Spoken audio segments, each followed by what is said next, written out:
Hey there, Ryan Reynolds here. It's a new year, and you know what that means. No, not the diet. Resolutions. A way for us all to try and do a little bit better than we did last year. And my resolution, unlike big wireless, is to not be a raging and raise the price of wireless on you every chance I get. Give it a try at mintmobile.com/switch. $45 upfront payment required, equivalent to $15 per month. New customers on first 3-month plan only. Taxes and fees extra. Speed slower above 40 gigabytes on unlimited. See mintmobile.com for details.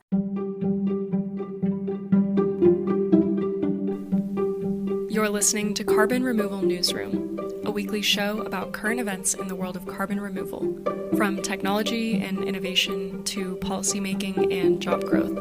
Brought to you by Nori, the carbon removal marketplace.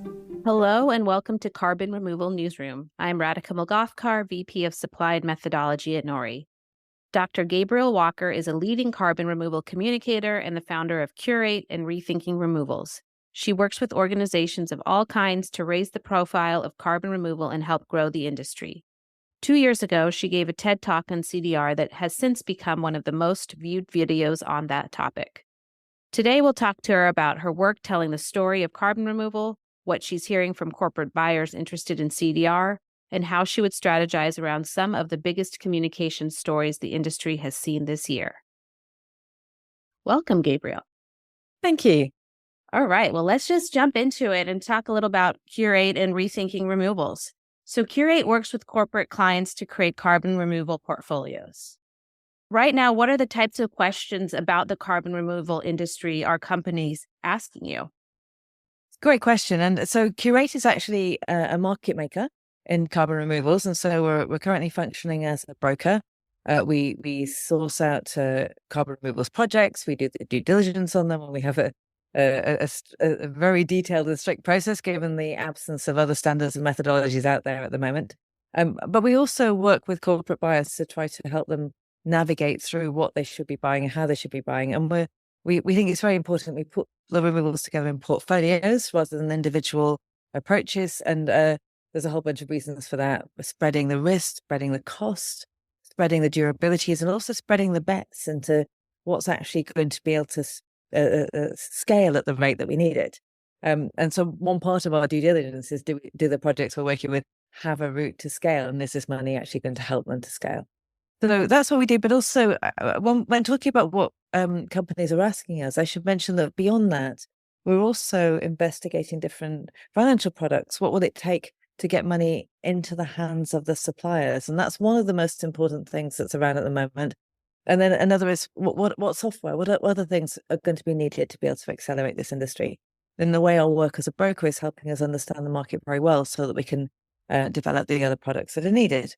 Now, with that background, what we're hearing from corporate buyers is that especially among CSOs, corporate sustainability officers, who are these days much more integrated into overall corporate strategy than they were when I started working on this a few decades ago, many of them who come to us and we go to them already get it. Many of them have net zero targets. They know that they're not going to be able to go to absolute zero, that they're going to have residual emissions that they'll have to remove. And they're trying to figure out what their plan should be for why to do it. But one of the challenges that they face is taking a business case to their CFOs. So why should they actually be buying carbon removals now rather than waiting till everything settles down, given it's such a nascent industry? And I think that's one of the questions that comes up quite a lot for us. And then also, what role their action now could play in building the industry. And that's why I mentioned the financial products, because really, we've spoken to lots of global banks and also providers of project capital. And we all know that this is burgeoning, exciting industry in carbon removals. There's all these startups, all these brilliant ideas, and they're getting VC funding, and there's even some private equity that's piling in. But what happens when they need to get to the next level? How do they get the money in their hands? And so the first thing is they need offtakes. They need offtakes. They need commitment from big, reliable corporations to say, when you make it, we will buy it. And that's a demonstrator to the providers of finance that there will be a market and there will be a future revenue stream, and therefore we can lend against it. But on top of that, we actually did a first of a kind instrument using an offtake last year It was working with British Airways, who provided the offtake with Undo, an enhanced rock weathering company, and with Standard Chartered, who's obviously a big global bank, to provide the debt. And one of the things that we really learned from that is it's not just about the offtake, it's also about how you spread the risk and who takes it. Because this isn't just first of a kind technology, this is a first of a kind industry. And so the two crucial things that are needed, and this is what we've been learning both from buyers and from the whole industry, is one, offtakes from very reliable corporate buyers. And the other thing is some way to understand and spread the risk, maybe insurance or maybe some kind of catalytic capital. So those are two things that I'd highlight. But I'd also highlight we've been developing the business case for why anyone should buy now. And it's really becoming increasingly clear. One of the things that I think when this industry started to take hold a few years ago, around the time before that I was doing my TED Talk, there was this widespread perception that it would grow, and as it grew, the prices would go down, just like they did with soda and wind. And we all have this clubbing, la, la, la, la, we're going to go down the cost curves. But in fact, prices are going up. Every single supplier that we work with at Curate, the prices over the last year have risen. And we strongly believe that they're going to continue to rise over the next 3 to 5 to 7 years.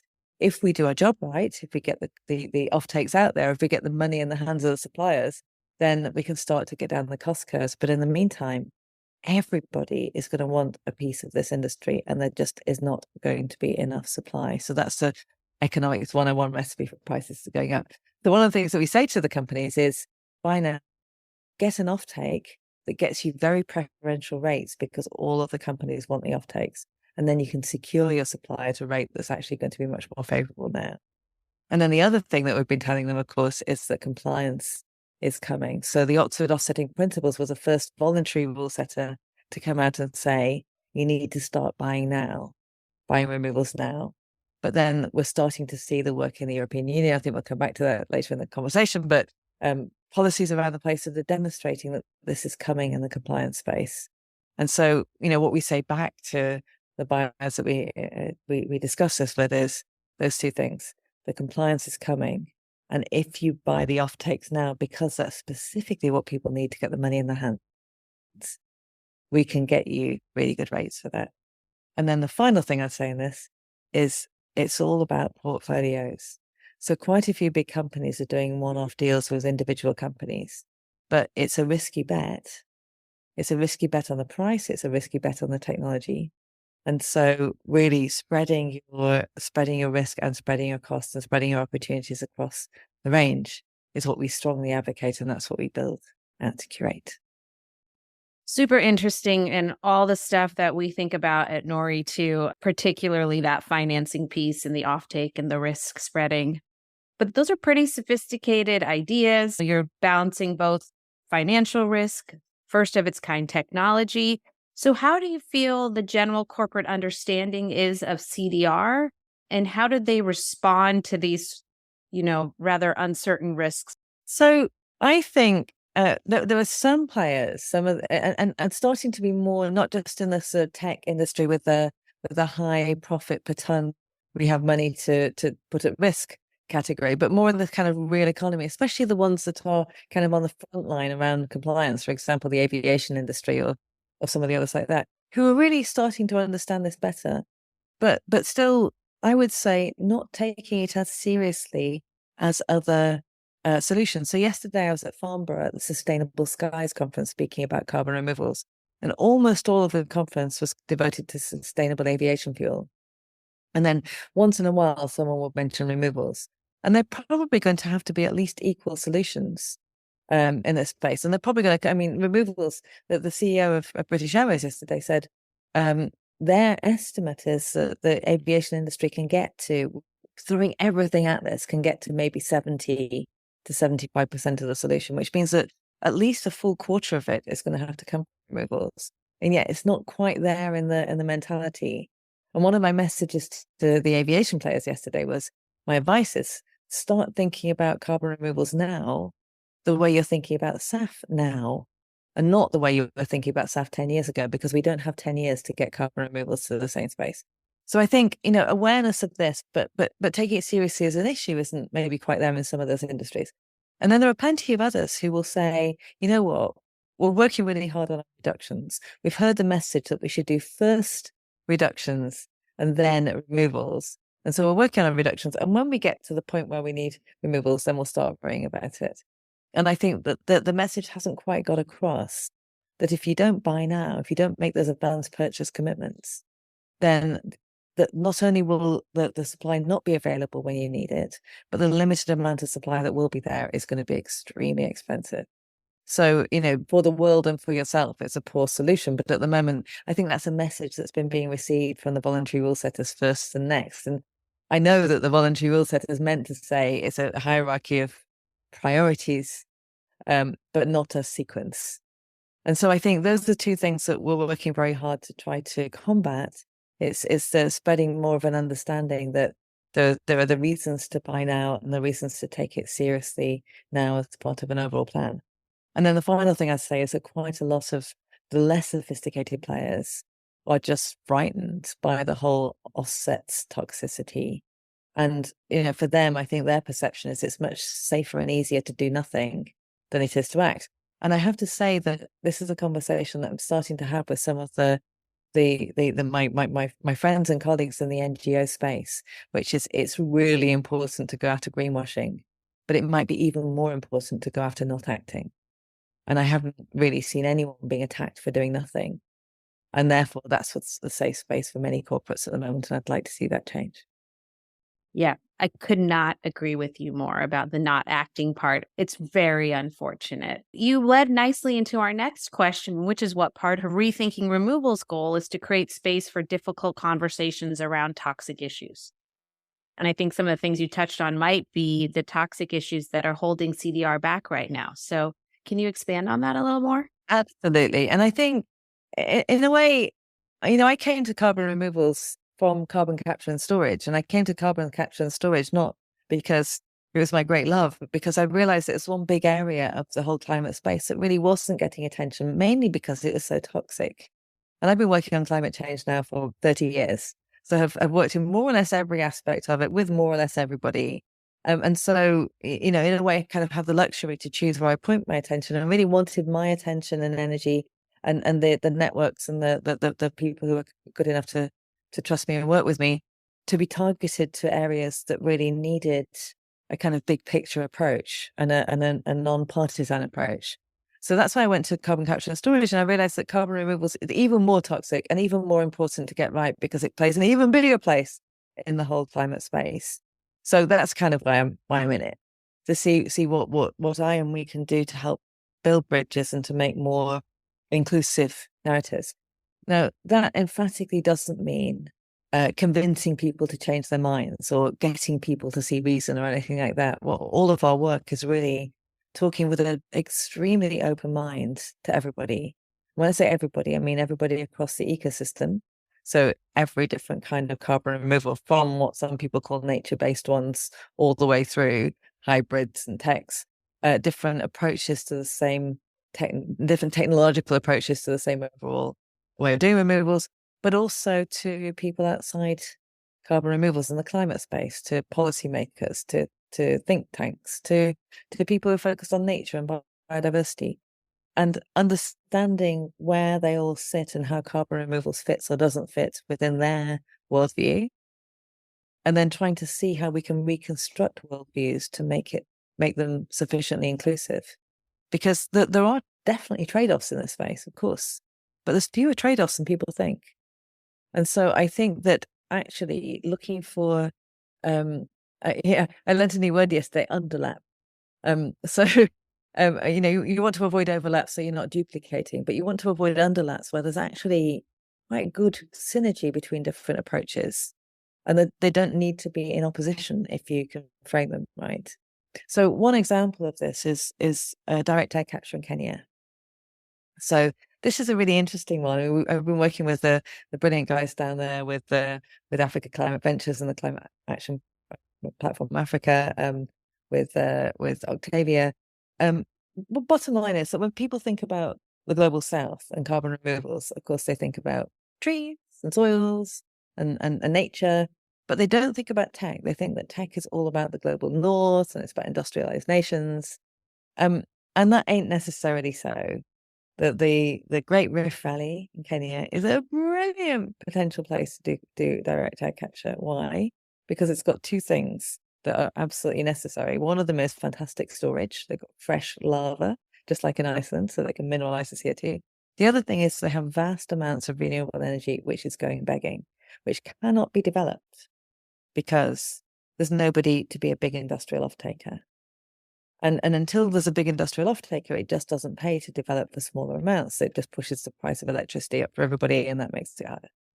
So you have a situation where if you site direct air capture in Kenya, you have a mechanism for developing renewable energy, which can then also be used for other things to help get green industrialization. It helps for development. It helps for climate justice in local communities.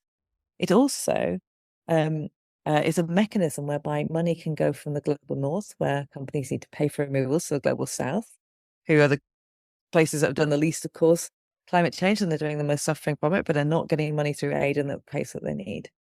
And so you look at that, and that's not should it be global north or global south? Should it be nature or tech? Should it be renewables and reductions, or should it be removals? It's actually when you put them intelligently together that you get a much better answer.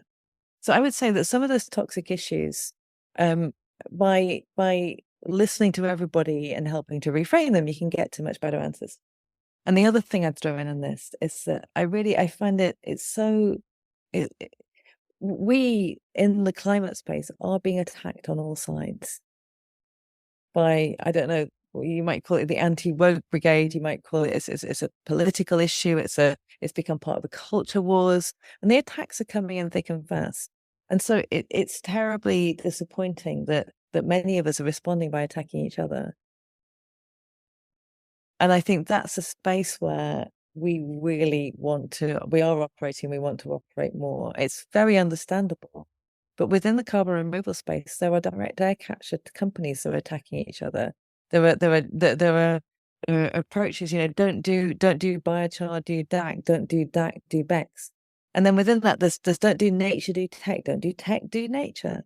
And then there's don't do removals, do RED plus and avoidance credits. So you should be doing it. And then there's don't do credits, do nature or do reductions. And in this almighty mess, our enemies are rubbing their hands in glee. And so one of the things that we're working on very strongly in rethinking removals is not just to try to help align the removal space, but to help insert removals more sensibly and sympathetically in the overall climate space, really understanding where the trade-offs are and where the potential synergies are, and helping to reframe that overall picture so that we can see where we all fit together, provide something that looks a lot more like a united front to the attack. As a side note, do you have anti-woke culture in the UK like we have in the US? Does that exist? Yes, it's not so severe here, but it definitely exists. It's more like poking and prodding. It hasn't really caught the zeitgeist. But I think, certainly there's a lot of vested interests out there that really want to push back on any kind of climate action. And so, the fact that it's got tangled up in the culture wars is, it's a shame when, in fact, all of our lives and livelihoods and businesses depend on solving this problem. One of my good friends and my co-founder at Curate, one of my co-founders at Curate, Mark Stevenson, says we should stop thinking so much like politicians and be thinking more like engineers. And what he means by that is that it's quite easy to disagree over politics. But if you think about what happens when you get a bunch of engineers around the table saying, you've got this problem to solve, they just try to solve it. And I think in a way, I think that we need a bit more of that in this climate space. It's watching out for bad actors, being ready to police. Absolutely. There's in many places, there's a deserved catastrophic lack of trust. I understand all of that. But basically, we have collective problems that we could actually be sitting around tables saying, okay, how do we solve it? How do we stick this together with that? Where are the trade-offs and what do we do about it? Rather than just having circular firing squads where we all end up on the ground. Yeah, so now I want to move on to, or move the conversation to, about communication and public acceptability. You obviously described in Kenya what seems like a amazing situation, and I agree with you from all the work that we've been doing in the DAC space. But generally, how well do you think the industry has engaged with local communities so far? And are there areas that we should be thinking about more? The answer to this is probably, to my dying day, the answer to this is going to be not enough. And this is one of my great bugbears. I feel like when we're doing our due diligence for Curate, I said that in addition to does the project do what it says it will do? What does the science tell us about it? Are they doing the right methodology? How do they have the right monitoring? Are they likely to go out of business? Do they have the right team? Do they have a path to scale? We look at all of those, but we look really strongly at how do they engage with local communities and where does the benefit sharing happen? And there are two reasons to do that. One reason is a reason of justice. It's absolutely the voluntary carbon market scandals have been rocked by cowboys diving into places, grabbing the money and running, and then going off on the yachts while the local people say, what about us? And that's not fair. And we can't afford to do that. And the other reason is practical, which is if you continue to do that, you'll get what started to happen across countries in Africa, which is 60% taxes get slapped on projects can't happen, it goes wrong. So for both reasons of justice and reasons of practicality and license to operate, it's an absolute shoe-in. So we are extremely strict about our projects and how they engage to make sure that that's a key part of the due diligence and not kind of tacked onto page 42. And I think many more companies and also buyers of carbon removals need to be doing the same thing. That's the way. One of the things that's challenging about this industry is it's so early. And one of the things that's marvelous about this industry is it's so early. So we still have a chance to get it right and actually build that into our zeitgeist and DNA instead of it being something that's a kind of let's be nice to people add on. I'll get off my soapbox. No, I feel very strongly about that. I totally appreciate it. And I think one of the things that we see in the US is often what feels like a good project from the environment is strongly opposed from the local community, maybe rightfully or maybe because of a misunderstanding. So what advice do you give to companies who are embroiled in a controversial project and how they should work through that?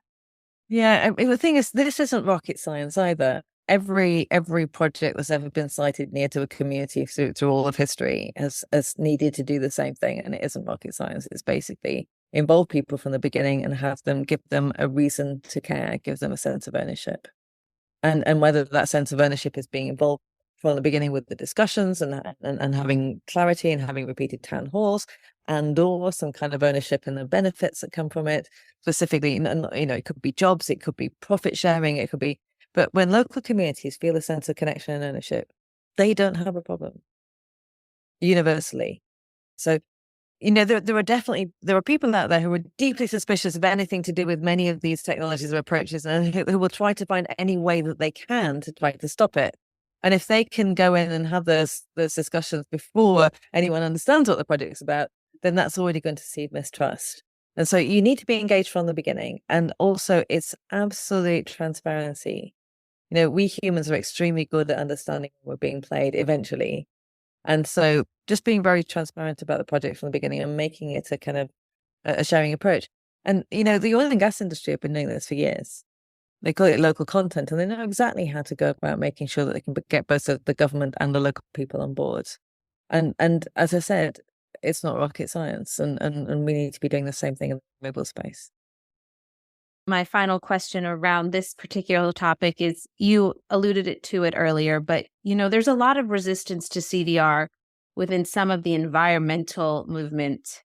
And so what guidance can you offer to people who are trying to engage with those groups and to help bring them along the carbon removal journey? Yeah. I think many of the people that I speak to in the environmental space who've kind of come to me about carbon removals have done it for the same reason I came to carbon removals, which is basically you kind of can't argue with the science. So fundamentally, I think there is a widespread misperception that either there's loads of carbon removals out there and we need to slow them down because they're taking over everything, which is obviously not the case when we know how tiny the fraction actually is, or that it's only it's only when you've done everything else should you allow that, because if you allow anything sooner, it's going to take over everything. And so I think part of it is a misunderstanding about the actual scales that are needed and the scales that are possible. So when people say carbon removals is just going to be an excuse for business as usual, nobody thinks we can make 50 billion tons of carbon removals in the next, how long have we got?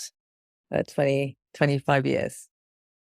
Nobody thinks that. So we cannot do enough carbon removals just to continue as business as usual. Even if we stopped everything and threw everything we've got at it, it can't be done. It can't be scaled that fast. And so, that's one of the things that I use. In fact, we developed this kind of 4 really important narrative pillars about carbon removals that we took to COP 29 through our work with Rethinking Removals, work with carbon removals at COP. We created a coalition of different NGOs. And point 1 is that carbon removals have to go hand in hand with carbon reductions.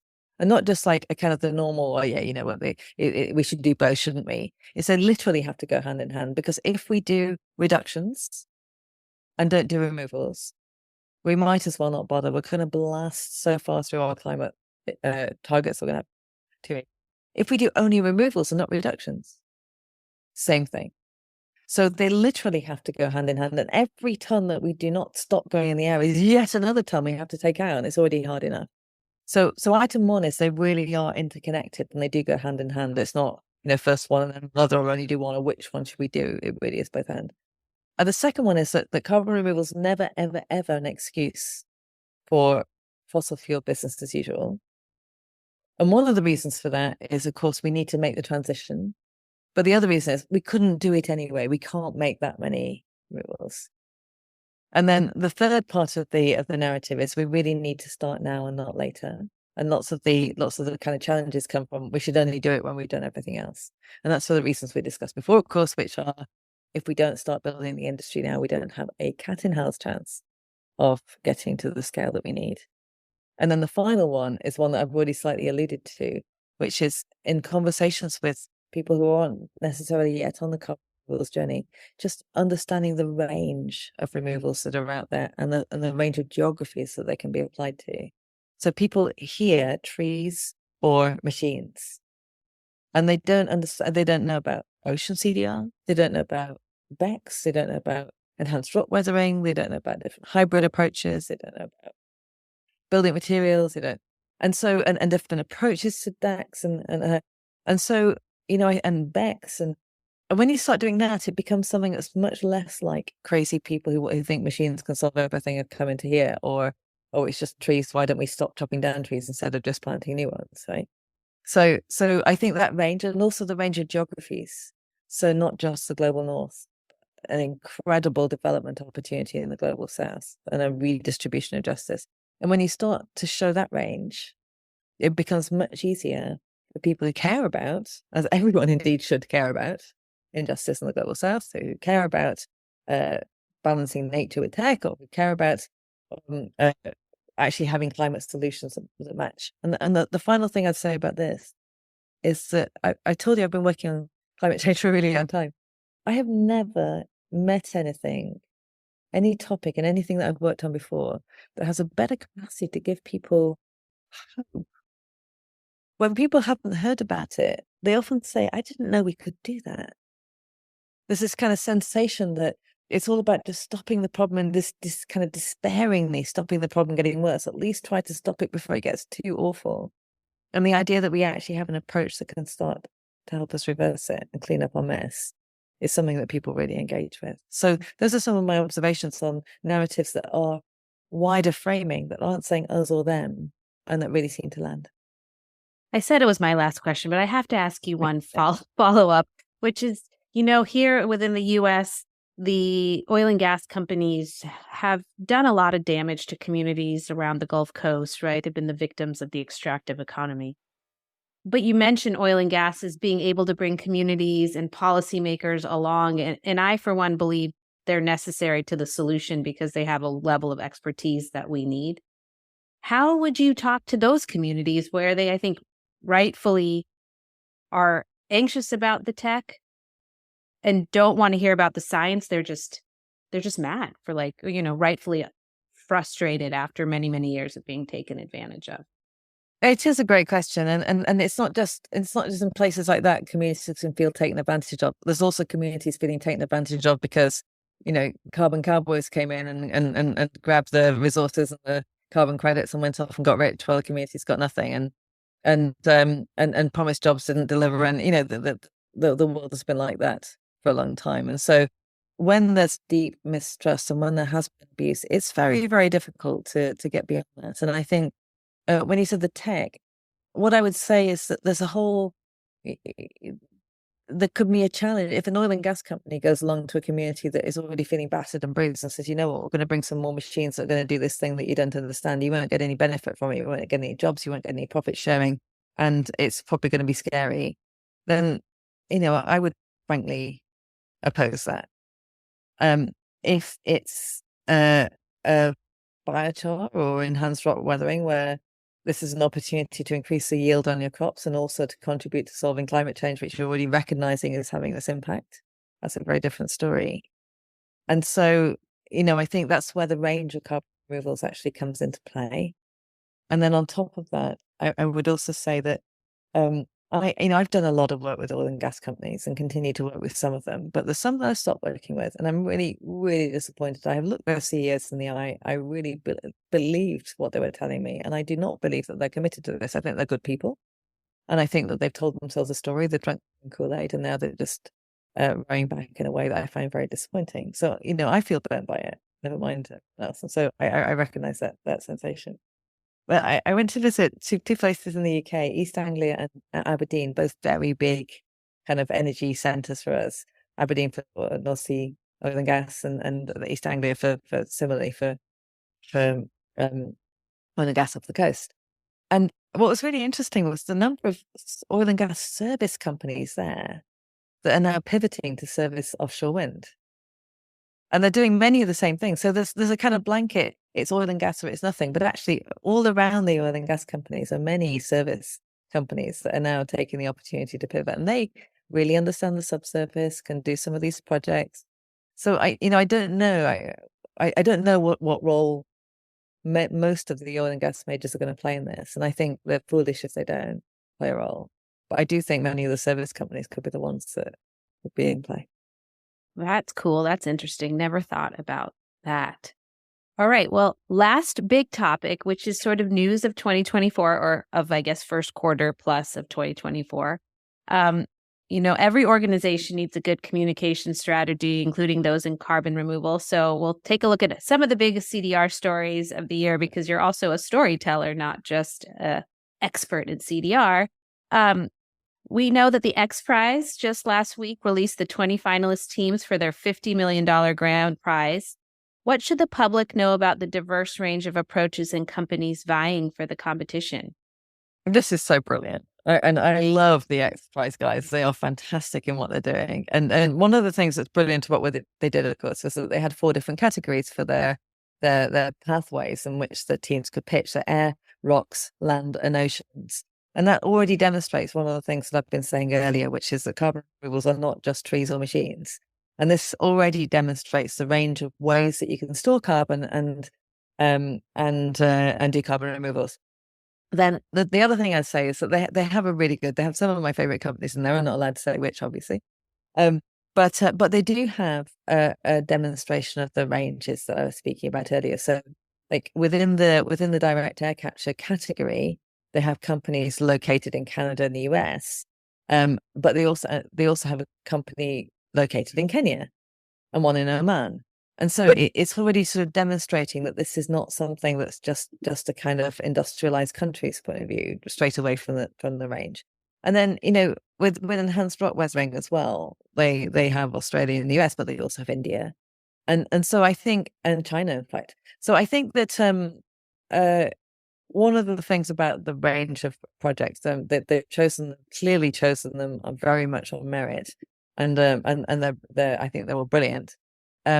But it's a range of approaches, and it's certainly a range of geographies, and that's sort of starting to demonstrate how carbon removals is a set of solutions for the world, and not just for certain parts of it. There's really something in this for everybody. And just back to Africa for a moment, one of the reasons I started working with my friends in Kenya was I met the very brilliant James Mwangi, who's the mastermind behind Africa Climate Ventures and Climate Action Platform Africa. And he said something very brilliant to me. He said, there's this whole narrative around Africa being this kind of passive victim of climate change that needs aid to be helped out of this issue. And he said, we in Kenya, we've got this incredible young population, entrepreneurial, dynamic youth who are ready to pour their hearts into something. We can be providing the climate warriors of the future. And he said, here's what he said, Gabrielle, this is not going to be done to us. This is not going to be done for us. This is going to be done by us. And that's a very different narrative. And I think that's what the XPRIZE range really demonstrates. Yeah, taking control. They're taking control. Well, let's move on to the EU, which has a different approach. It's more working through a policy framework. And so they've been taking action to incorporate CDR into their corporate carbon trading scheme. How are you feeling about Europe's policy action so far? And, what do you see the next maybe year bringing? It's very good. It's happening a bit faster than I expected, but it's not happening fast enough. So let's look at them. So you've got the CRCF, the Carbon Removal Certification Framework, which was a very good, it was an uneasy compromise in some way. It's clearly not perfect. But one of the things that's very good about it is that the removals, the specification for high durability removals managed to stay tech neutral instead of choosing winners. And I think that was a really good thing. And they've been doing the work. This is ongoing, but I think this has the potential for really outsized impact because the European Union is doing it first, but then other territories are going to say, well, we don't need to reinvent the wheel. We can take it from them. So I think it's going to have outsized impact. And I think it's not perfect. It's not the way that I would quite have done it, but it's got a lot that's very good about it.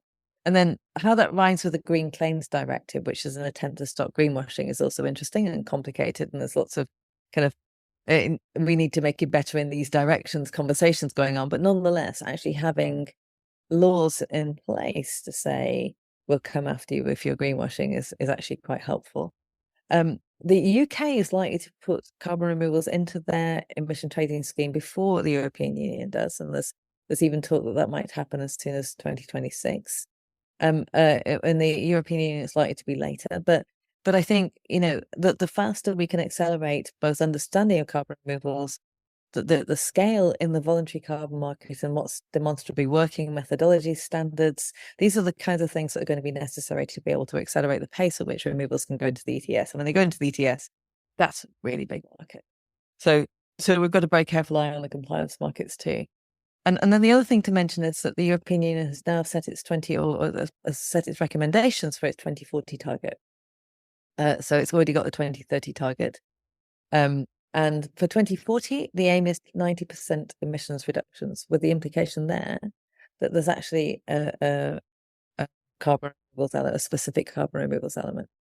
So I think this is all really interesting because we've been long arguing that we needed twin targets, reductions and removals, both to avoid the issue that removals allows people to take their foot off the pedal of reductions and vice versa, but also to make sure we're tracking, are we getting enough? And so I think that we're starting to see that a bit in the European Union as well. All right, pivoting to something in the private industry, Frontier recently announced a huge award to Volta Deep. And you were talking about the challenge of suppliers having enough financing. So I think an award like this allows a company like Volta Deep to maybe leap forward through other suppliers. So how do you think about these big awards, and what is sort of the right mix of investment without picking winners too soon, given the limited dollars we have right now?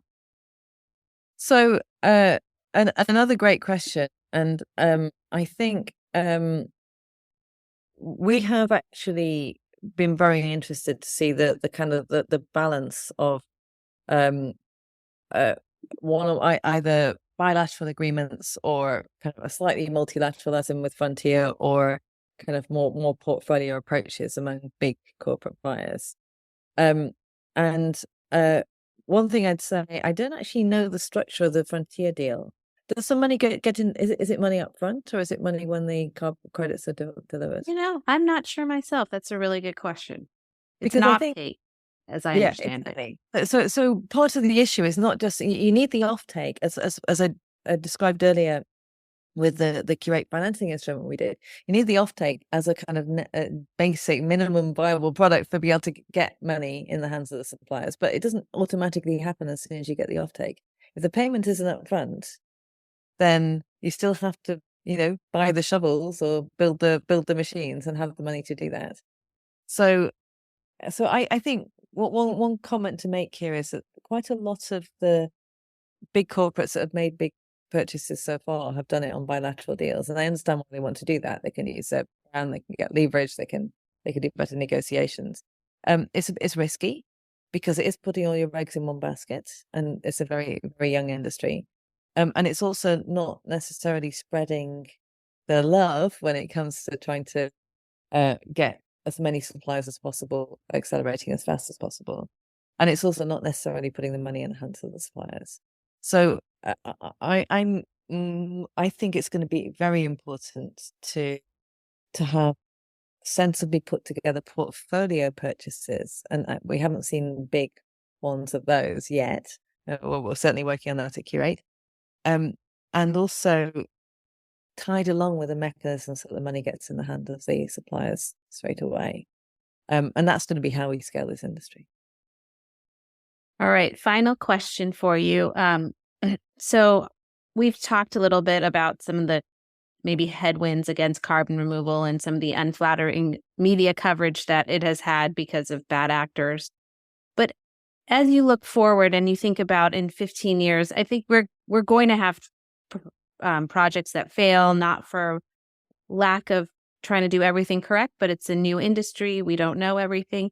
So how do we protect against unflattering coverage in 15 years when people can look back and say, oh, you should have done that, you should have done that? They have the benefit of hindsight. Yeah, so there's also the challenge of quite a few less sophisticated players will sort of say, oh, is that, I thought offsets were bad, isn't it an offset? Or and I actually feel on the side very worried about what we're going to do about deforestation. It's not a large amount of money that goes into avoided deforestation from carbon credits, but it needs to increase. Very many other mechanisms for that. So I'm really worried about the kicking that these kind of poor quality credits are getting, and therefore delivering to some of the other projects that are being tarred by association. And maybe therein lies the answer, because I think that there is still a sense that among many people that there are perfect solutions out there. And if you don't find them, it means that you didn't work hard enough, you didn't do enough due diligence. And that's not true. Because if we wanted perfect solutions, we would have started 30 years ago and we would have been building them carefully in the lab and then doing the field projects and the pilots. We'd have known so much about them that we would be in a great place to be able to say, you know what, this is a good one, this is a bad one. And if that was the case, I would not be working on this. I'd be working on something else that was harder. Right? So I think that nothing is perfect. There are going to be bullets. There are things that will fail. There will be bad actors. And I think the best guard against this, and this is what we do at Curate, is we make our decisions based on the evidence that we have at the time. We do our level best to get the very best possible evidence, and we write it all down. This is what we decided on the basis of this information for this reason, and we're monitoring it constantly with backup plans in case something goes wrong. Because I don't know where it's going to go wrong, but I know it's going to go wrong somewhere. So that means that we can be ready. We can be ready to understand what we need to do about it, what we need to swap out, how we need to change the narrative about it, how we need to explain why we chose. And I think one of the things that's gone wrong with the voluntary carbon market today is that there was a lot of everything is perfect. Oh no, everything is terrible. And so I think a more nuanced, we recognize that we don't know the answers to this yet, but we're making this decision on this basis. And, really grown-up decisions are always made on the basis of lack of entire information. And that's how we navigate our lives. And I think that's how we need to navigate this space as well.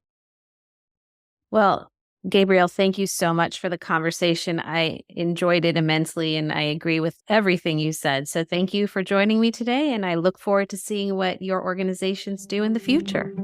Absolute pleasure. Thanks to you too.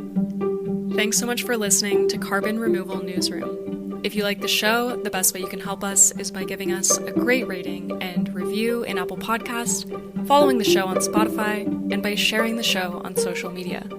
Tell your friends and help us spread the word about what's happening in the world of carbon removal.